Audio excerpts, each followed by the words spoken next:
Hello పిల్లలు, welcome to KK vlogs bed time stories. చిన్నపిల్లల కథలు చెప్పుకుందామా? అందరికీ నమస్కారం. కథలోకి వెళ్ళబోయే ముందు కొత్తగా ఎవరైనా చూస్తుంటే సబ్స్క్రైబ్ చేసుకోండి, మీ బెల్ బటన్ ఆన్లో పెట్టుకోండి, నచ్చితే లైక్ చేయండి, అందరి పిల్లలకి చేరువయ్యేలాగా షేర్ చేయండి. మనం చెప్పుకునే ముచ్చటైన కథలు అందరూ పిల్లల దగ్గరికి వెళ్ళి నిద్రించేటప్పుడు హాయిగా వింటూ నిద్రపోయేలా మనమంతా ప్రయత్నం చేద్దాం. ఇంకా కథలోకి వెళ్ళిపోదామా? Story number 11, రాజాదీనం దైవాధీనం. అనగనగా ఒక రాజ్యం ఉండేది. ఆ రాజ్యంలో 2 బ్రాహ్మణులు ఉండేవారు. 2 చాలా పేదవాళ్ళు. వాళ్ళు అక్కడున్న రాజుగారి దగ్గరికి వెళ్ళి రోజు యాచించేవాళ్ళు. మొదటి బ్రాహ్మణుడు రాజుగారి దగ్గర ఇలా పలికేవాళ్ళు: తమరు మహాప్రభువులు, తమ రాజ్యం చల్లగా ఉండాలి, తాముకున్న దానిలో మా బోటి వాళ్ళకి కొంచెం ఇచ్చుకోవాలి, అంతా రాజాధీనం అని రాజుగారి ముందర చెప్పేవాడు. రెండవ బ్రాహ్మణుడు ఆ రాజుగారితో ఇలా చెప్పేవాడు: భగవంతుడి కృప చల్లగా మీ రాజ్యం పైన ఉండాలని, తమ చేత భగవంతుడు మా బోటి వాళ్ళకి కొంచెం దానం ఇప్పించాలని, అంతా దైవాధీనమని చెప్పేవాడు. రాజుగారు 2 బ్రాహ్మణులకు ఏదో కొంచెం ఇచ్చి పంపించేవాళ్ళు. కానీ రాజుగారికి మొదటి బ్రాహ్మణుడు పలుకులన్నా, మొదటి బ్రాహ్మణుడన్నా కొంచెం మంచి చూపు ఉన్నది. మంత్రి గారిని పిలిపించి, ఈ రాజ్యం నాది, ఈ రాజ్యంలోని ప్రజలకు ఏం చేసినా నేనే చేయాలి, మధ్యలో భగవంతుడేంటి, దైవాధీనం ఏంటి?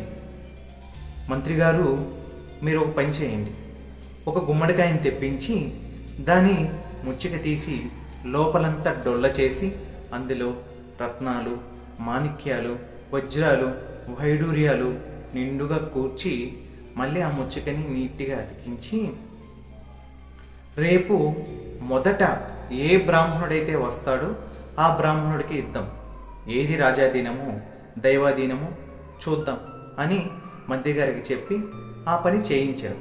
మరుసటి రోజు మొదటి బ్రాహ్మణుడే వచ్చాడు. వచ్చి, తాము మహాప్రభువులు, తమ రాజ్యం చాలా చల్లగా ఉండాలి, తమకున్న దానిలో మా బోటి వాళ్ళకి కొంచెం ఇచ్చుకోవాలి, అంతా రాజాధీనం అన్నాడు.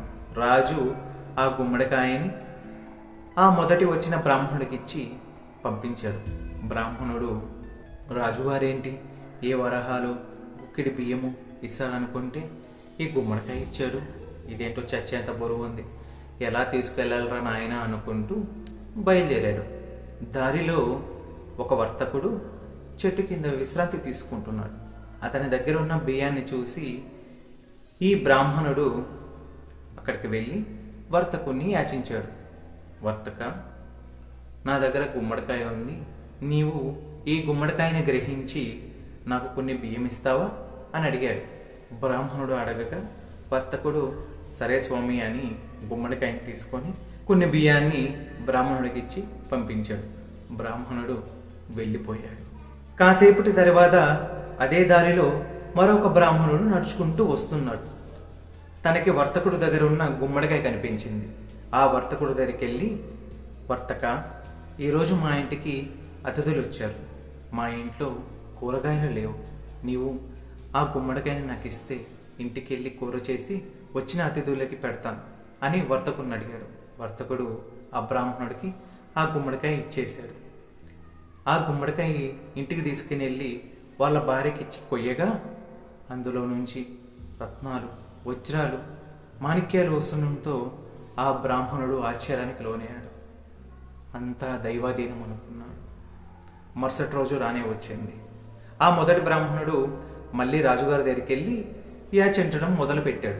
ఆ బ్రాహ్మణుడు రాజుగారితో తాము మహాప్రభులు అనుబోతున్నాడో లేదో. రాజుగారు ఆపి, బ్రాహ్మణ, నిన్న మీకు ఒక గుమ్మడికాయ ఇచ్చాను కదా, మీరు ఏం చేశారు అని అడిగాడు బ్రాహ్మణుడిని. బ్రాహ్మణుడు, స్వామి, మీరు మహాప్రభులు, అంతా రాజాధీనం, గుమ్మడికాయని మేము కోసుకొని తిన్నాం అని చెప్పాడు. రాజుగారికి కొంచెం కోపం వచ్చింది. మనసులోనే పెట్టుకొని, ఆహా, మొత్తం మీరే తిన్నారా, దాన్ని భాగం చేసి ఇంకెవరికైనా పెట్టారా అని బ్రాహ్మణుడిని అడిగాడు. అప్పుడు ఆ బ్రాహ్మణుడు, అంతా రాజాధీనం, మీరిచ్చిన గుమ్మడికాయ పక్క వాళ్ళకి ఎందుకు పోనిస్తాము, అంతా మేమే తిన్నాం, చాలా రుచిగా ఉంది, అంతా రాజాధీనం అన్నాడు. వెంటనే రాజుగారి కోపం వచ్చి, అబద్ధాలు చెప్తున్న ఆ బ్రాహ్మణుడి పట్టుకోండి, అతని వీపు వాయించండి అని సైనికులకి చెప్పాడు. ఆ బ్రాహ్మణుడు భయపడిపోయి, రాజుగారు నన్ను క్షమించాలి, చిన్న అబద్ధం చెప్పాను, గుమ్మడికాయను మొయ్యలేక దారిలో ఒక వర్తకుడు కనిపిస్తే ఆ వర్తకుడికి ఇచ్చి అతని దగ్గర ఉన్న కొద్దిగా బియ్యాన్ని ఇంటికి తీసుకెళ్ళి వండుకుని తిన్నాను అని అమాయకంగా చెప్పాడు.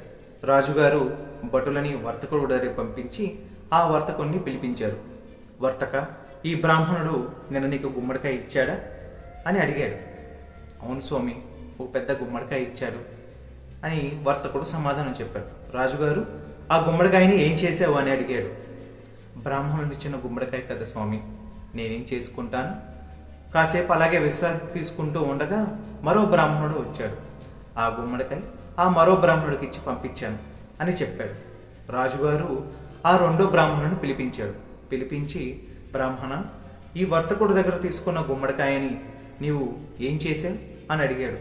ఆ బ్రాహ్మణుడు, నేనేం చేస్తాను స్వామి, ఇంటికి తీసుకుని వెళ్ళి మా ఆవిడకి చెప్పి కూరొండమని కొయ్యమన్నాను, అలా కోసిందో లేదో వజ్రాలు, వైడూర్యాలు, మాణిక్యాలు, రత్నాలు, దేవుడు మా యందు కరుణించి మాకు ఆ గుమ్మడికాయ రూపంలో మా దరిద్రాన్ని పోగొట్టాడు స్వామి అని రాజుగారికి చెప్పుకున్నాడు.